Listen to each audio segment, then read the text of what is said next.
ನಮಸ್ಕಾರ ಸ್ನೇಹಿತರೆ, ನಮ್ಮ ನಂಬಿಕೆಗೆ ಸ್ವಾಗತ ಸುಸ್ವಾಗತ. ಸ್ನೇಹಿತರೆ, ಸತ್ತಂತೆ ಬಿದ್ದರೆ ಏನಾಗಬಹುದು ಅನ್ನೋದು ಹಲವರ ಚಿಂತನೆ. ಸತ್ತರೆ ಏನಾಗುವುದು ಅನ್ನೋದು ಇಂದಿಗೂ ನಮ್ಮ ತರ್ಕಕ್ಕೆ ನಿಲುಕದ ವಿಚಾರ. ಆದರೆ ಭೈರವಿ ತಂತ್ರಸೂತ್ರದ ಉಲ್ಲೇಖದಂತೆ ಬದುಕಿರುವಾಗಲೇ ಸತ್ತಂತೆ ಬಿದ್ದುಕೊಳ್ಳುವುದರಿಂದ ಒಂದು ವಿಸ್ಮಯದ ಲೋಕವನ್ನೇ ನೋಡಬಹುದಂತೆ. ಬನ್ನಿ, ಹಾಗಿದ್ರೆ ಆ ಕುತೂಹಲವಾದರೂ ಏನು, ಅದಕ್ಕಿರುವ ನಿದರ್ಶನ ಎಂಥದ್ದು ಅನ್ನೋದನ್ನು ಇವತ್ತಿನ ಎಪಿಸೋಡ್ನಲ್ಲಿ ತಿಳಿದುಕೊಳ್ತಾ ಹೋಗೋಣ. ಅದಕ್ಕೂ ಮುನ್ನ ನಮ್ಮ ನಂಬಿಕೆಗೆ ನಿಮ್ಮ ಬೆಂಬಲವಿರಲಿ. ಸ್ನೇಹಿತರೆ, ಒಮ್ಮೆ ಈ ದೇಹ ಸತ್ತು ಬಿದ್ದುಕೊಂಡಂತೆ ಪ್ರಯತ್ನಿಸಿದರೆ ಏನಾಗಬಹುದು ಅನ್ನೋದನ್ನು ಪ್ರಾಯೋಗಿಕವಾಗಿ ಅನುಭವಿಸೋದಾದರೆ ಮೊದಲಿಗೆ ದೇಹವನ್ನು ಅಲುಗಾಡಿಸಬಾರದು. ಸತ್ತಂತೆ ನಟಿಸಿ ಕಲ್ಪನೆ ಮಾಡಿಕೊಳ್ಳಿ. ಅಲುಗಾಡಲು ಕಿರುಚಲು ಆಗದವರಂತೆ ಕಲ್ಪಿಸಿ ಕಣ್ಣನ್ನು ಕೂಡ ಅಲುಗಾಡಿಸಬಾರದು.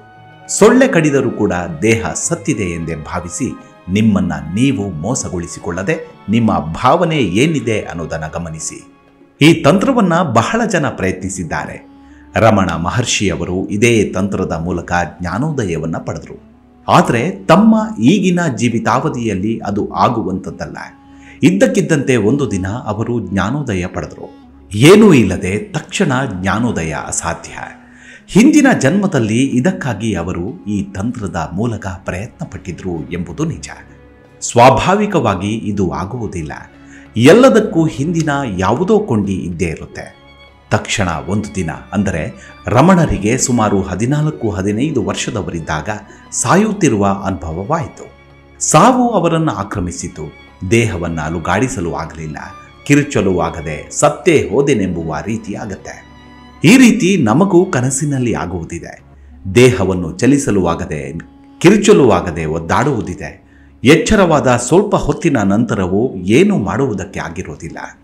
ಹೀಗೆ ರಮಣ ಮಹರ್ಷಿಗಳಿಗೂ ಅಗಾಧವಾದ ಶಕ್ತಿ ಅವರಲ್ಲಿ ಇದ್ದರೂ ಕೂಡ ದೇಹದಿಂದ ಏನನ್ನೂ ಮಾಡಲು ಸಾಧ್ಯವಾದ ಸ್ಥಿತಿ ತಲುಪಿದರು. ಮನಸ್ಸಿನ ಮೂಲಕ ತಮ್ಮ ಇರುವಿಕೆ ಗೋಚರವಾಗ್ತಿತ್ತು. ಆದರೆ ದೇಹ ಸಾಯ್ತಿತ್ತು. ಗೊತ್ತಿದ್ದರೂ ಏನೂ ಮಾಡುವ ಸ್ಥಿತಿಯಲ್ಲಿರಲಿಲ್ಲ. ಕೊನೆಗೆ ಸುಮ್ಮನಾದರೂ ಕಣ್ಣನ್ನು ಮುಚ್ಚಿ ಸಾಯುವುದಕ್ಕೆ ಸಿದ್ಧರಾದರು. ದೇಹ ಸ್ಥಿರವಾಯಿತು ಹಾಗೂ ಸತ್ತಿತು. ಇವರಿಗೆ ದೇಹ ಸತ್ತಿದೆ ಎಂಬ ಅರಿವು ಇದೆ, ಅರಿವು ಸತ್ತಿಲ್ಲ. ಮತ್ತೆ ವಾಪಸ್ ದೇಹಕ್ಕೆ ಬಂದರು. ಬೆಳಗಿನ ಸಮಯಕ್ಕೆ ದೇಹ ಸರಿಯಾಯಿತು. ಆದರೆ ಅದೇ ಮನುಷ್ಯ ಪುನಃ ದೇಹಕ್ಕೆ ಸೇರಿರಲಿಲ್ಲ. ಅವರಿಗೆ ಸಾವಿನ ಅರಿವು ಬಂದಿತ್ತು. ಬೇರೆ ಬೇರೆ ಆಯಾಮಗಳ ಪರಿಚಯವೂ ಆಗಿತ್ತು. ಇದೇ ಸತ್ಯದ ಆವಿಷ್ಕಾರಕ್ಕಾಗಿ ಮನೆ ಬಿಟ್ಟು ಹೊರಟರು. ಸಾವಿನ ಅನುಭವ ಅವರನ್ನು ಬದಲಾಗಿಸಿತ್ತು. ಜ್ಞಾನೋದಯವಾದ ಕೆಲವೇ ವ್ಯಕ್ತಿಗಳಲ್ಲಿ ಒಬ್ಬರಾದರು. ಇದು ಒಂದು ತಂತ್ರ. ರಮಣರಿಗೆ ಸ್ವಾಭಾವಿಕವಾಗಿ ಆಯಿತು. ಆದರೆ ನಮಗೆ ಆಗೋದಿಲ್ಲ. ಅದಕ್ಕಾಗಿ ಪ್ರಯತ್ನ ಪಡಬೇಕು. ಈ ಜನ್ಮದಲ್ಲಿ ಆಗಬಹುದು, ಪ್ರಯತ್ನ ಪಡುತ್ತಿರುವಾಗಲೇ ಆದರೂ ಆಗಬಹುದು. ಪ್ರಯತ್ನವೇನೂ ನಷ್ಟವಲ್ಲ, ನಮ್ಮಲ್ಲೇ ಇರುತ್ತದೆ. ಅದು ಬೀಜ ರೂಪದಲ್ಲಿ ಇದ್ದೇ ಇರುತ್ತದೆ. ಸಮಯ ಬಂದಾಗ, ಮಳೆ ಬಿದ್ದಾಗ ಮೊಳೆಯುತ್ತದೆ. ಯಾವುದೋ ಸಮಯದಲ್ಲಿ ಬೀಜ ಬಿತ್ತಿರುತ್ತೇವೆ, ಸಮಯ ಬಂದಿರೋದಿಲ್ಲ, ಮಳೆ ಬಿದ್ದಿರೋದಿಲ್ಲ. ಇನ್ನೊಂದು ಜನ್ಮದಲ್ಲಿ ಸಮಯ ಬಂದು ಬೀಜ ಮೊಳೆತಿರುತ್ತದೆ. ನಿಮಗೆ ಆ ಸಮಯಕ್ಕೆ ಅನುಭವವೂ ಆಗಿ ಮನಸ್ಸೂ ಆಗಿರುತ್ತೆ. ಸಾಯುವ ಸಮಯವು ಆನಂದದಾಯಕವಾಗಿರುವುದಿಲ್ಲ. ಭಯ ಆವರಿಸುತ್ತೆ. ಕೋಪ, ಅಸಹನೆ, ದುಃಖ, ಆತಂಕ ಇತ್ಯಾದಿ ಆವರಿಸಿರುತ್ತೆ. ಇದು ಒಬ್ಬರಿಂದ ಮತ್ತೊಬ್ಬರಿಗೆ ಅನುಭವ ಬದಲಾಗಬಹುದು. ತಂತ್ರ ಹೇಳುವುದಿಷ್ಟೇ, ಯಾವುದೇ ಸ್ಥಿತಿಯಲ್ಲೇ ಇರಲಿ ಆ ಸ್ಥಿತಿಯನ್ನೇ ಕಾಪಾಡಿಕೊಳ್ಳಿ ಎಂಬುದು. ದುಃಖದಲ್ಲೇ ಇರಿ, ಕೋಪದಲ್ಲೇ ಇರಿ, ಸಾಯುವ ಕ್ಷಣ ಏನನ್ನೂ ಮಾಡಲು ಸಾಧ್ಯವಾದದ್ದು. ಆದ್ದರಿಂದ ಇರುವ ಸ್ಥಿತಿಯನ್ನು ಬೆಂಬಲಿಸಿ ಅದೇ ಸ್ಥಿತಿಯಲ್ಲಿ ಇರುವುದೇ ಸುಂದರವಾದದ್ದು. ಇರುವ ಸ್ಥಿತಿಯನ್ನು ಕೆಲವು ನಿಮಿಷಗಳು ಕಾಪಾಡಿದರೆ ಸ್ಥಿತಿ ಬದಲಾಗುತ್ತೆ. ಆದರೆ ನಾವು ಚಲಿಸಲು ಶುರು ಮಾಡ್ತೇವೆ. ಕೋಪದಲ್ಲಿದ್ದರೆ ದೇಹ ಚಲಿಸುತ್ತದೆ. ಈ ಭಾವನೆಗಳು ದೇಹದಲ್ಲಿ ಚಲಿಸ್ತವೆ. ಸುಮ್ಮನಿರಲು ನಮ್ಮನ್ನು ಬಿಡೋದೇ ಇಲ್ಲ. ಅದೇ ದೇಹವು ಸತ್ತಂತೆ ಇರಲಿ, ಚಲನೆ ಇಲ್ಲದೆ ಇರಲಿ, ಚಲಿಸದೇ ಇರಿ ಅಥವಾ ಕಣ್ಣು ರೆಪ್ಪೆ ಅಲುಗಾಡಿಸದೆ ಒಂದೇ ಕಡೆ ದೃಷ್ಟಿಯನ್ನಿಡಿ.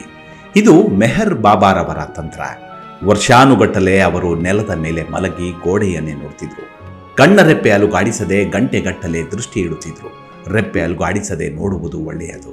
ಆಗ ಮೂರನೇ ಕಣ್ಣಿನಲ್ಲಿ ಕೇಂದ್ರೀಕೃತರಾಗುವಿರಿ.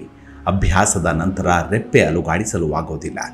ಮೆಹರ್ ಬಾಬಾ ಜ್ಞಾನೋದಯ ಪಡೆದದ್ದು ಈ ದೃಷ್ಟಿಯ ಮೂಲಕ. ಸತತ 3 ವರ್ಷಗಳು ಎವೆ ಇಕ್ಕದೆ ಚಾವಣಿಯನ್ನು ನೋಡ್ತಿದ್ರು. ನಮಗೆ 3 ನಿಮಿಷ ನೋಡಿದರೆ ಸಾಕು, ಗಡಿಯಾರ ಚಲಿಸುತ್ತಿಲ್ಲವೇ ಎಂದು ಅನಿಸುತ್ತೆ. ಬಾಬಾ ಚಾವಣಿಯನ್ನೇ ನೋಡುತ್ತಾ ಅವರ ಆಲೋಚನೆಗಳೇ ಸ್ತಬ್ಧವಾದವು. ಚಲನೆ ಇಲ್ಲವಾಯಿತು. ಅರಿವು ಮಾತ್ರ ಉಳಿಯಿತು. ಜನ್ಮ ಪೂರ್ತಿ ನಿಶಬ್ದರಾದರು.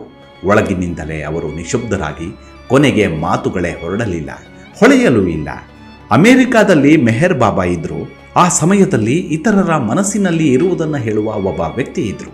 ಅತ್ಯಂತ ಪ್ರತಿಭಾನ್ವಿತ, ಬೇರೆಯವರ ಮನಸ್ಸಿನಲ್ಲಿ ಏನಿದೆ ಎಂದು ತಕ್ಷಣ ಓದುವ ವ್ಯಕ್ತಿಯಾಗಿದ್ದರು ಆತ. ನಿಮ್ಮ ಎದುರಿಗೆ ಕುಳಿತು ಸ್ವಲ್ಪ ಸಮಯದಲ್ಲಿಯೇ ನಿಮ್ಮೊಡನೆ ಒಂದಾಗಿ ನೀವು ಯೋಚಿಸುವುದನ್ನೇ ಬರೆಯುತ್ತಿದ್ದರು. ಸಾವಿರಾರು ಬಾರಿ ಅವರನ್ನು ಪರೀಕ್ಷೆ ಮಾಡಿದಾಗಲೂ ಅವರು ಸರಿಯಾದ ಉತ್ತರವನ್ನು ಕೊಡ್ತಿದ್ರು. ನಂತರ ಅವರನ್ನು ಬಾಬಾ ಅವರ ಬಳಿ ಕರೆತಂದರು. ಅವರ ಎದುರು ಇವರು ಕುಳಿತುಕೊಳ್ತಾರೆ. ಇದೇ ಮೊದಲ ಬಾರಿ ಇವರು ಸೋಲನ್ನು ಅನುಭವಿಸಬೇಕಾಯಿತು. ಎಷ್ಟೇ ವಿಧದಲ್ಲಿ ಪ್ರಯತ್ನ ಪಟ್ಟರೂ ಒಂದೇ ಒಂದು ಶಬ್ದವೂ ಹೊರಬರಲಿಲ್ಲ. ಬೆವರು ಇಳಿಯುವುದಕ್ಕೆ ಶುರುವಾಯಿತು. ಕೈಯಲ್ಲಿ ಲೇಖನಿ ಇತ್ತು. ಎದುರಿಗೆ ಕುಳಿತೇ ಇದ್ರು ಬಾಬಾ. ಯಾವ ರೀತಿಯ ಮನುಷ್ಯ ಇವರು, ಶಬ್ದಗಳೇ ಇಲ್ಲವಲ್ಲ ಎಂದರು. ಈ ಮನುಷ್ಯ ಪೂರ್ಣ ಖಾಲಿ. ಎದುರಿಗೆ ಕುಳಿತಿದ್ದಾರೋ ಇಲ್ಲವೋ ಅಥವಾ ನಾನು ಒಬ್ಬನೇ ಕುಳಿತಿರುವೆನೋ ಎನ್ನುವಷ್ಟರ ಮಟ್ಟಿಗೆ ಇವರಲ್ಲಿ ಏನೂ ಇಲ್ಲ. ನಿರಂತರ ದೃಷ್ಟಿಸಿ ಇವರ ಯೋಚನಾಲಹರಿಯೇ ನಿಂತು ಹೋಗಿದೆ. ಮನಸ್ಸು ಪೂರ್ಣ ಖಾಲಿಯಾಗಿದೆ. ಓದಲು ಒಳಗಡೆ ಶಬ್ದಗಳೇ ಇಲ್ಲ ಎನ್ನುತ್ತಾರೆ. ಇದು ಕೂಡ ತಂತ್ರದ ಮತ್ತೊಂದು ಭಾಗ. ಅದೇ ರೀತಿ ಇರುವ ಸ್ಥಿತಿಯಲ್ಲಿಯೇ ಇರಿ, ಇರುವ ಸ್ಥಿತಿಯನ್ನೇ ಕಾಪಾಡಿಕೊಳ್ಳಿ. ಇದು ಕೂಡ ಒಂದು ತಂತ್ರವೇ. ಚಲನೆ ಇಲ್ಲದೆ ಏನನ್ನೂ ಮಾಡದೇ ಇರುವ ಹಾಗೆ ಇರುವುದು. ಜಿಡ್ಡು ಕೃಷ್ಣಮೂರ್ತಿಯವರ ಸಾಧನೆ ಈ ತಂತ್ರದ ಆಧಾರ. ನಾವು ಕೋಪದಲ್ಲಿದ್ದರೆ ಕೋಪದಲ್ಲೇ ಇರ್ತೀವಿ, ಅಲ್ಲಿಂದ ಚಲಿಸಬಾರದು.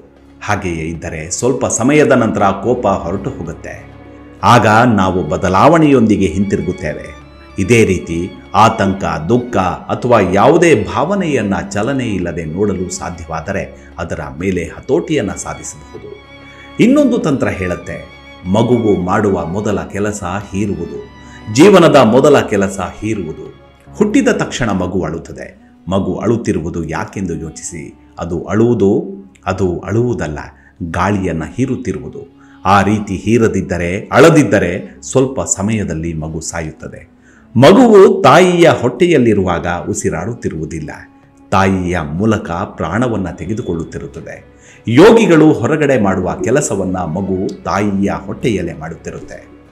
ತಾಯಿ ಮಗುವಿನ ಪ್ರೀತಿ ಎಲ್ಲದಕ್ಕಿಂತ ಮಿಗಿಲು. ಇಬ್ಬರು ಒಂದೇ ಪ್ರಾಣವನ್ನು ಹಂಚಿಕೊಂಡಿರ್ತಾರೆ. ನಂತರ ಇದು ಆಗುವುದಿಲ್ಲ. ಇದು ಸೂಕ್ಷ್ಮವಾಗಿರುವ ಪ್ರಾಣದ ಸಂಬಂಧ. ಹುಟ್ಟಿದ ತಕ್ಷಣ ಭೂಮಿಯಲ್ಲಿ ಅದು ಉಸಿರಾಡಲು ಶುರು ಮಾಡುತ್ತೆ.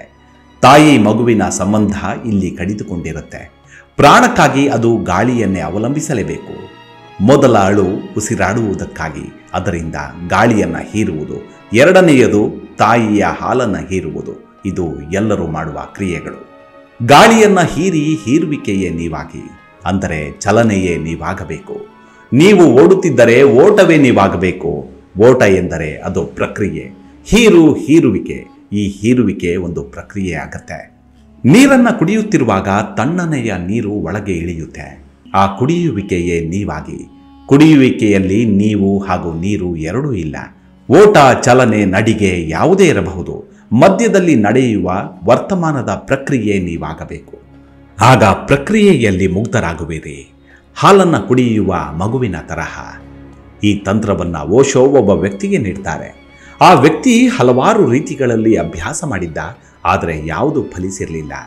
ಇಡೀ ಪ್ರಪಂಚದಲ್ಲಿ ಒಂದೇ ಒಂದನ್ನು ಆರಿಸಿಕೋ ಎಂದಲ್ಲಿ ಯಾವುದನ್ನು ನೀನು ಆರಿಸಿಕೊಳ್ಳುವೆ ಎಂದು ಪ್ರಶ್ನಿಸ್ತಾರೆ ಓಶೋ.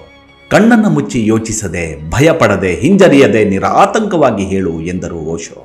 ಆಗ ಆ ವ್ಯಕ್ತಿ ಹೇಳಿದ, ಇದು ಅರ್ಥವಿಲ್ಲದ ತಿಳಿಗೇಡಿತನದ ಪ್ರಶ್ನೆ. ಒಂದನ್ನು ಆರಿಸುವುದು ಹೇಗೆ? ಆದರೆ ಈ ಪ್ರಶ್ನೆಯನ್ನು ಕೇಳಿದಾಗ ನನ್ನ ಕಣ್ಣ ಮುಂದೆ ಮೊಲೆಗಳು ಮಾತ್ರ ಕಾಣ್ತವೆ ಎಂದ. ನಂತರ ಮುಂದುವರೆದು, ನನ್ನನ್ನು ಹಲವಾರು ದಿನಗಳಿಂದ ಕಾಡುತ್ತಿರುವ ಪ್ರಶ್ನೆ ಎಂದರೆ ಯಾವಾಗಲೂ ಹೆಣ್ಣಿನ ಮೊಲೆಗಳ ಮೇಲೆ ವ್ಯಾಮೋಹ. ಹೆಣ್ಣನ್ನು ನೋಡಿದ ತಕ್ಷಣ ನನ್ನ ಗಮನ ಅದರ ಮೇಲೆಯೇ ಹೋಗುತ್ತದೆ. ನಂತರ ಇತರ ದೇಹ. ಇದು ಯಾಕೆ? ಇದು ಸ್ವಾಭಾವಿಕವಾ? ಎಲ್ಲರಲ್ಲೂ ಹೀಗೆಯೇ ಆಗುತ್ತದಾ ಎಂದು ಕೇಳ್ತಾನೆ. ಆಗ ಓಶೋ ಹೇಳ್ತಾರೆ, ಪ್ರಾಯಶಃ ಎಲ್ಲರೂ ಇದನ್ನೇ ಪ್ರಶ್ನೆಯಾಗಿಸಿಕೊಂಡಿದ್ದಾರೆ. ತಾಯಿಯ ಎದೆ ಮನುಷ್ಯನ ಮೊದಲ ಸ್ಪರ್ಶ ಹಾಗೂ ಸಂಬಂಧ. ಇದು ಸುಂದರ ಹಾಗೂ ಆಕರ್ಷಣೀಯವಾದ ವಸ್ತು. ಇದಕ್ಕೆ ಅಯಸ್ಕಾಂತೀಯವಾದ ಶಕ್ತಿ ಇದೆ. ಈ ಶಕ್ತಿ ಒಳ ಮನಸ್ಸಿನಿಂದಲೇ ಬರುತ್ತದೆ. ಹುಟ್ಟಿದಾಗ ಇದು ಆಹಾರ ಹಾಗೂ ಜೀವನಾವಶ್ಯಕಗಳನ್ನು ಕೊಟ್ಟಿತ್ತು. ಇದರಿಂದ ಮನುಷ್ಯನ ಮನಸ್ಸಿನಲ್ಲಿ ಹಾಗೆಯೇ ಉಳಿದುಕೊಂಡಿದೆ. ಈ ತಂತ್ರವನ್ನು ಅವನಿಗೆ ಕೊಟ್ಟರು ಓಶೋ. ಯಾವುದೇ ಮೊಲೆಯನ್ನು ಕಲ್ಪಿಸಿಕೊಂಡು ಹೀರುವುದನ್ನು ಕಾಲ್ಪನಿಕವಾಗಿ ಮಾಡು. 3 ದಿನಗಳ ನಂತರ ಇದನ್ನು ಇಡೀ ದಿನ ಮಾಡಬೇಕು ಎನಿಸುತ್ತದೆ ಹಾಗೂ ನನ್ನಲ್ಲಿ ಆಳವಾದ ನಿಶಬ್ದ ನಿರ್ಮಾಣವಾಗುತ್ತದೆ. ಇದೇ ರೀತಿಯಾಗಿ 3 ತಿಂಗಳ ನಂತರ ಆ ವ್ಯಕ್ತಿ ಪೂರ್ಣ ಶಾಂತನಾಗಿ ಏನು ಮಾಡುತ್ತಿದ್ದಾನೆಂಬುದು ತಿಳಿತಿರಲಿಲ್ಲ. ಹಾಗೆ ಆತನಿಗೆ ಇದೊಂದು ಜಪವಾಯಿತು. 3 ತಿಂಗಳ ನಂತರ ಸತತ ಅಭ್ಯಾಸದ ನಂತರ ಈಗ ಆಶ್ಚರ್ಯಕರವಾಗಿ ಅನುಭವವಾಗುತ್ತಿದೆ. ತಲೆಯಿಂದ ನಾಲಿಗೆಗೆ ಸಿಹಿಯಾದ ವಸ್ತು ಬಿದ್ದಂತೆ ಆಗುತ್ತಿದೆ. ಇದರಲ್ಲಿ ಎಷ್ಟೊಂದು ಶಕ್ತಿ ತುಂಬಿದ ಅನುಭವವಾಗುತ್ತಿದೆ ಎಂದರೆ ಬೇರೆ ಊಟವೇ ಸೇರುತ್ತಿಲ್ಲ. ಊಟ ಕೇವಲ ಪದ್ಧತಿಯಾಗಿದೆ ಅಷ್ಟೇ, ಅವಶ್ಯಕತೆಯಾಗಿಲ್ಲ ಎಂದ.